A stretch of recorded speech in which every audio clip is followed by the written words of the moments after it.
नमस्कार। आप सभी स्वस्थ रहें, खुश रहें, हंसते रहें और मस्त रहें। पिछले महीने सभी ने दीपावली का त्यौहार और इस महीने की 5 तारीख को आप सभी ने श्री गुरु नानक देव जी का प्रकाश उत्सव बहुत उमंग, उत्साह और धूमधाम से मनाया।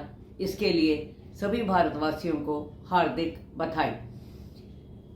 दीपावली के त्यौहार में एक तरफ जहां मिठाइयाँ और सजावट बहुत ज़्यादा प्रचलित है, दूसरी ओर एक और चीज़ भी इसके साथ एसोसिएट है, वह है वार्षिक सफाई।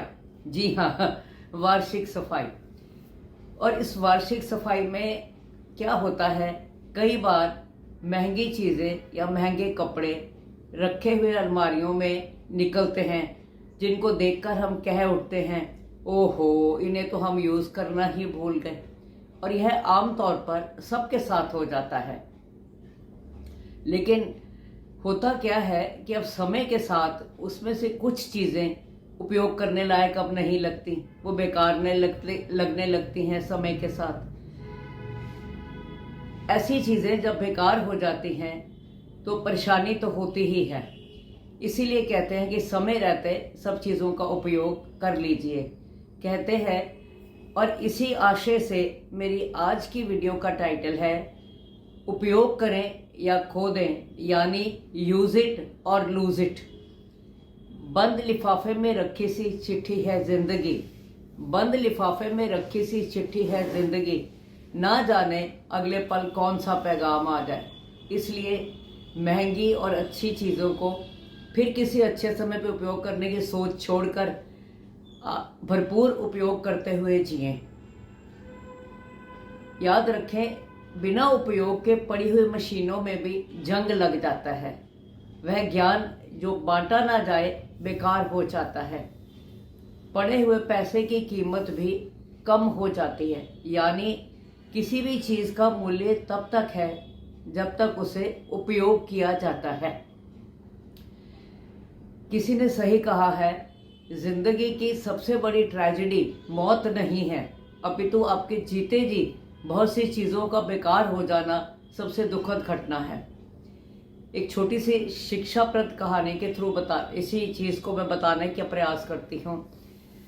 एक गांव में एक व्यक्ति था, वह चीज़ों के बारे में बड़ा कंजूस था। उसके पास एक बहुत सुंदर चांदी का मूल्यवान पात्र था, जिसे वह हमेशा संदूक में बंद करके रखता था कि इसे किसी सही समय या किसी सही व्यक्ति के आने पे उपयोग में लाऊंगा। एक बार एक संत उसके घर आए, सोचा इनको उस पात्र में भोजन कराऊं।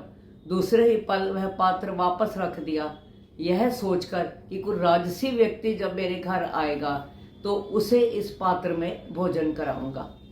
इस प्रकार 2-3 अवसर और आए, वह पात्र नहीं निकला।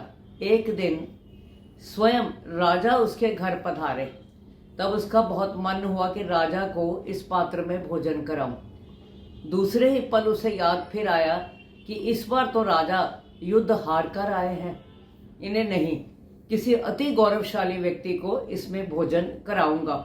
और यह सोचकर वह पात्र फिर संदूक में बंद कर दिया गया। संयोगवश कुछ समय पश्चात उस व्यक्ति की मृत्यु हो गई। और कुछ टाइम के बाद जब उसके बेटे ने उनका संदूक खोला तो उसमें वह काला पड़ा हुआ एक पात्र सा देखा, जिसे उसने पत्नी को दिखाकर पूछा कि इसका क्या करना है। पत्नी मुंह बनाकर बोली, इसको बाहर फेंक दो, इसका हम क्या करें, ऐसे ही बेकार सा संभाल के रखा हुआ था। और वह पात्र उन्होंने सचमुच में घर के बाहर रख दिया, जिसे एक भिखारी भिक्षा मांगने के लिए ले गया। सोचें, जिस पात्र को अति गौरवशाली व्यक्ति के लिए रखा गया था, उसके अंत में क्या गति हुई। इसलिए समय रहते महंगी चीज़ें, अच्छे कपड़े, सबका भरपूर उपयोग कीजिए, तभी उनका मूल्य है। जिंदगी में सुख कमाकर सभी दरवाजे से लाने की कोशिश में लगे रहते हैं, परंतु उम्र ना जाने कब खिड़कियों से बाहर निकल जाती है। अंत में मेरे YouTube व्यूअर्स के लिए एक शुभकामना। जिंदगी की सबसे महंगी चीज है आपका वर्तमान, जो एक बार चला गया तो इसे पूरी दुनिया की संपत्ति भी खरीद कर वापस नहीं ला सकती। इसलिए आज में जिए, खुशी से जिए, भरपूर जिए, महंगी और अच्छी चीज़ों का भरपूर उपयोग करते हुए जिए। धन्यवाद, शुक्रिया। प्लीज़ लाइक ज़रूर करा करिए। आपका एक लाइक मेरे को बहुत बड़ा उत्साह बढ़ाने का काम करता है। शुक्रिया, धन्यवाद।